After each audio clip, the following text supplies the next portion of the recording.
determining skin type.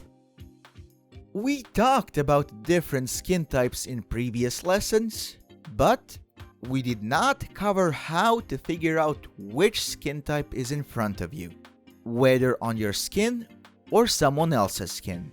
This lesson is designed with a single purpose, and that is to try teaching you how to figure this out with ease in any situation, because it is not that hard. Before we start with our enumerations and describe ways to determine skin type, we have to have in mind that any skin type we are about to cover can be categorized as sensitive. If you think about it, any skin type can be sensitive because that only means that it is easily irritated. That is exactly why you need to ask the person you are about to work on if they have sensitive skin or skin that is easily irritated. And if that is the case, you need to try obtaining as much information as possible about the products that are starting the irritation, so that you could filter out the stuff you may and may not use in the process of doing someone's makeup. It might also happen that person does not know about any of this stuff and may not be able to provide any useful information. If that is the case, you need to be very careful and watch out if any reaction starts appearing on the skin. It would be best if you were ready to treat them and act accordingly. As quickly as you figure out that something wrong is going on with the skin and that the skin reacts with the stuff you're applying to it, you will want to take precautions and stop the irritation. Now that we have concluded the proper way to behave when working with sensitive skin, it is time to start talking about other skin types. The first step is to assess the skin type by just looking, without doing anything to the client. In most cases, the information you already have learned in lessons up to this point will be enough to figure out the skin type, because it is not hard to determine. That is, if you were paying close attention to lessons so far. If you think about it, each skin type, except the sensitive skin, has its unique features that are pretty obvious to a professional, which you are becoming right now. So if the skin looks dry and you can see small white bits of skin removed from the skin's surface, and the skin has some redness and is irritated because of the dehydration, you are for sure looking at dry skin. You can check if the person's skin is dehydrated by taking the skin on the joints of the fingers, squish it a bit, and observe if it returns to its previous state or not. It would return to its original condition every time, but the thing to watch is the speed of it returning. If the skin does not return to its previous state or returns very slowly, you are looking at dehydrated skin. And if our entire body is dehydrated, that usually means that our face skin is very dry as well. Dry skin tends to have much more common outbreaks of redness on its surface. And if you think about it, that is a very logical thing, because there is not enough oil to protect the skin, which exposes it to the outside world and its effects. And nowadays, the impact of the outside world is not that friendly to our skin.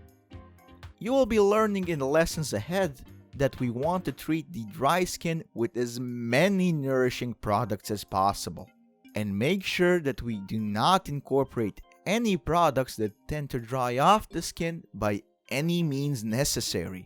And that is all so logical. Second, if the skin looks oily, so if you would swab the person's face with a cotton stick, the stick would be greasy and contain oil on its surface. The face of that person is very oily. In most cases, the areas where you can find oily skin are areas near the forehead, chin, and area around the nose. So that is where the face will be oil prone the most. If the stage is more advanced, other parts of the face will be oily as well. Usually, it is not hard at all to determine if the face is oily or not. If you do not manage to figure it out on the first glimpse, you will surely figure it out after checking a few common things for oily skin. As we already mentioned, skin pores tend to be larger than usual. That is because the sebum production is high, and for all that sebum to go to the surface of the skin, it requires larger pores. The second thing you might look for is acne outbreaks. Oily skin tends to be most acne prone of them all. It does not have to be a sure thing that someone has oily skin if they have acne, but usually that is the case. And of course, the easiest way is to check if the areas of the face we mentioned are the most prone to oiliness are oily or not. As mentioned in the skin types lesson, if you can see the displays of both dry and oily skin in certain areas, that means that the person in front of you has combined skin. So the common areas where oily parts are displayed are the same as mentioned in the previous point for oily skin, so the forehead, chin, and area around the nose. And dry skin will usually show in the area on the cheeks because that is the most exposed area and the first area to lose the water quickly. This skin type might be a bit more complicated to figure out. After all, you might jump to the conclusion that you're looking at one of the other skin types because you have not noticed that it also has features of the other skin type. So you will want to make sure that you have inspected this skin closely and as thoroughly as possible.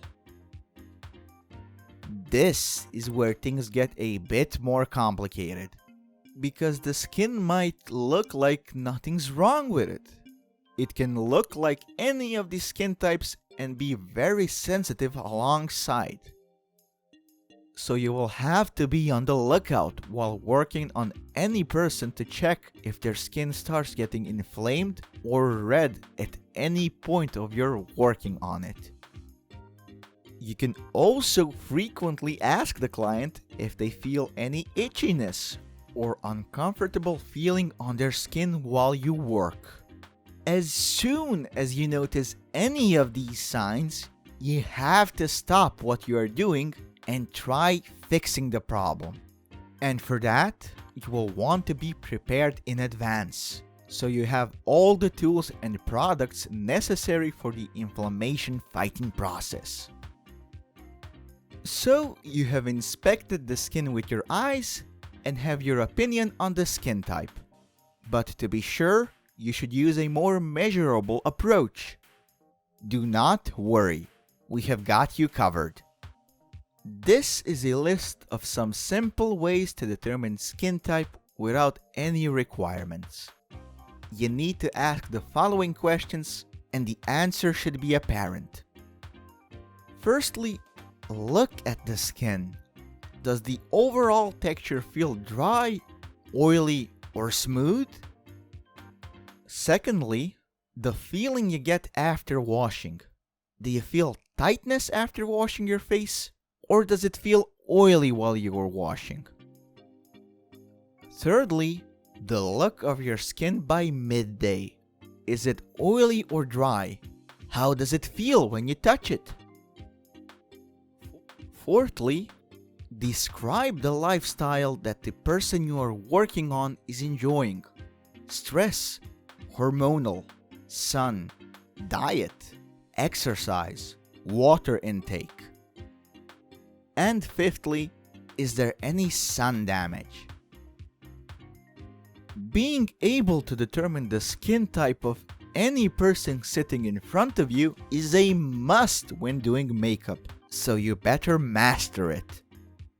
We are done with our talk about determining the skin type of the person you are working with.